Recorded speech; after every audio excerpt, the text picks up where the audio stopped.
Programang ito ay rated SPG. Striktong patnubay at gabay ng magulang ang kailangan. Maaaring may masiselang tema, lengguwahe, karahasan, sexual, horror o droga na hindi angkop sa mga bata.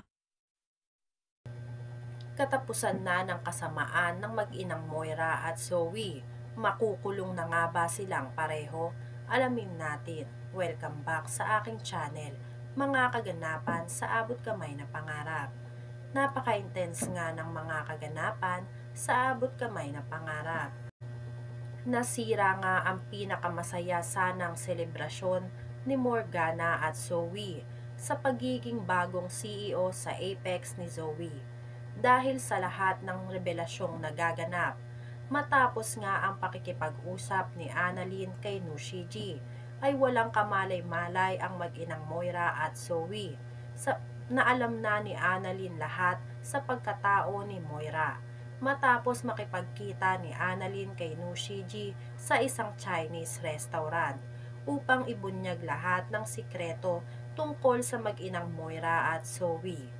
Mabuti na lang at hindi na nagpaligoy-ligoy pa itong si Annalyn at diretsahang tinanong agad si Nushiji kung ano ba ang sikretong gustong sabihin sa kanya ni Nushiji.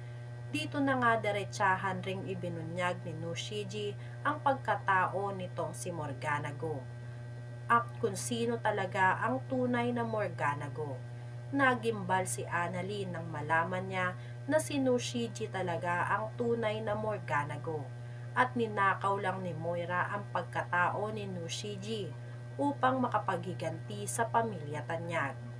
Walang sinayang na oras si Annalyn at itong si Nushiji dahil kilala ni Nushiji ang kapatid na si Moira. Napakaduming maglaro ni Moira. Malamang raw ay gumawa na ng paraan si Moira upang maunahan siya na mailigpit ang mga nakakaalam ng sikreto nila. Pero sadyang matalino si Nushiji. Nagpatulong siya kay Gilbert para linlangin ang mga tauhan na ipapadala ni Moira at sa iba sila nagkita ni Annalyn. At sa mismong restaurant na narinig ni Olga kung saan sila magkikita ni Annalyn ay doon pinapunta ni Nushiji ang pain na tao upang mapagkamalan na si Nushiji. Kaya malamang ay mawiwindang si Moira kapag nalaman na buhay siya at ang balita ng mga tauhan niya ay patay na siya. Nagtungo agad si Annalyn sa Halloween Ball ng Apex. Naabutan ni Annalyn na nagsasalita si Moira sa harap ng maraming tao. Pinapakilala na si Zoe bilang bagong CEO ng Apex. Naudlot ang pagsasalita ni Moira. Nang sumigaw si Annalyn na tigilan na nila ang pagpapanggap nila. Nagtaka naman lahat ng tao sa pagdating ni Annalyn. Maging si RJ at si Lynette ay walang kamalay-malay sa lahat ng nangyayari at kung ano ang gustong sabihin ni Annalyn kay Moira. Nagpatuloy si Annalyn sa pagsasalita. Alam na raw ni Annalyn ang totoo. Ninakaw lang raw ni Moira ang identity ng kapatid niya dahil hindi daw siya si Morgana Go at siya si Moira. Hindi makapaniwala lahat ng tao na umattend sa Halloween Ball sa Apex. Sa revelasyong binunyag ni Annalyn, bumaba ng stage si Moira upang harapin si Annalyn. Pinabulaanan ni Moira lahat ng sinabi ni Annalyn. Gigil na si Moira. Sinabi ni Moira kay Annalyn na hindi raw totoo lahat ng sinasabi ni Annalyn. Ilang beses na raw napatunayan ni Moira na siya si Morgana Go. Ngunit hindi inaasahan ni Moira ang pagdating ng isa pa niyang mortal na kaaway na si Giselle. May bitbit si Giselle ng mga papel. Sumigaw si Giselle ng "Stuff your fantasy and end this cheap fantasy ball of yours." Nagimbal si Moira at Zoe sa pagdating ni Giselle sa ball. Dagdag pa ni Giselle na may pruweba siya na si Morgana Go at si Moira Rotakio ay iisa. Inabot ni Giselle kay Nurse Karen ang mga papel na hawak niya at pinasuyo na ibigay lahat ng tao sa ball. Walang kaalam-alam si Moira kung anong ebidensya ang nakuha ni Giselle at bakit ang lakas ng loob ni Giselle para sirain ang pinakamasayang araw sana sa kanilang mag-ina. Gulat na gulat lahat ng tao sa papel na inabot sa kanila. Patunay nga na si Morgana Go at si Moira ay iisa. Hindi na alam ni Moira kung paano niya pa malulusutan ang revelasyong nalaman ng lahat tungkol sa pagkatao niya. Maging si Zoe ay hindi na alam kung ano ang gagawin ngayong buking na ng lahat ang pinakatago-tago nilang lihim mag-ina. Natatakot na si Zoe sa maaaring mangyari sa mami niyang si Moira. Panigurado raw na matitimbog na naman ng mga pulis si Moira at mababalik kulungan. Lalo nang mawawala ng kakampi si Zoe. Maya-maya, sa gitna ng revelasyon, biglang nagsalita si RJ na mas lalong nakinagimbal ng lahat. Kaya naman, daw pala kayang pumatay nitong si Morgana dahil siya talaga si Moira.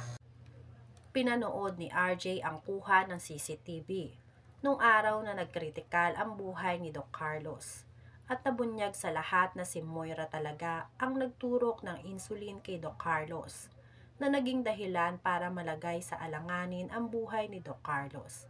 Kaya naman pala daw atat na atat si Moira na makuha ang share ni RJ dahil siya talaga si Moira. At hindi nga nagkakamali si RJ na may hindi tama sa CCTV footage na pinanood sa kanila. Galit na galit si Lynette.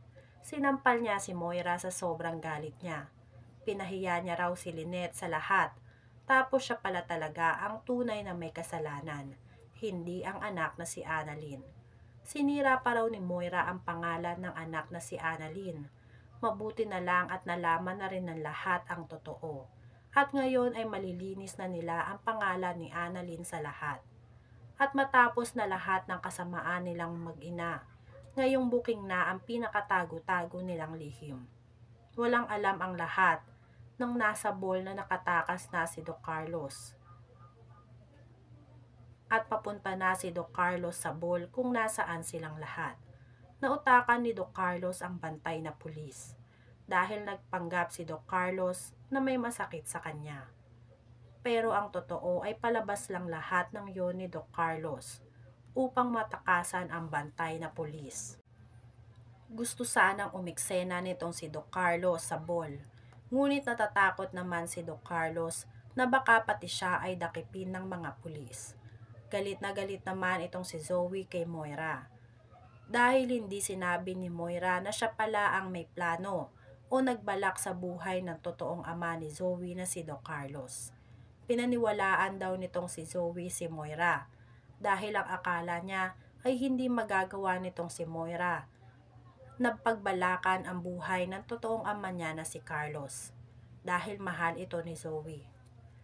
Ano kaya ang susunod na hakbang ni Doc Carlos? Sino kaya ang magbubunyag ng kasamaang ginawa ni Zoe kay Don Pepe? Mabubunyag na rin kaya ang ginawa ni Zoe?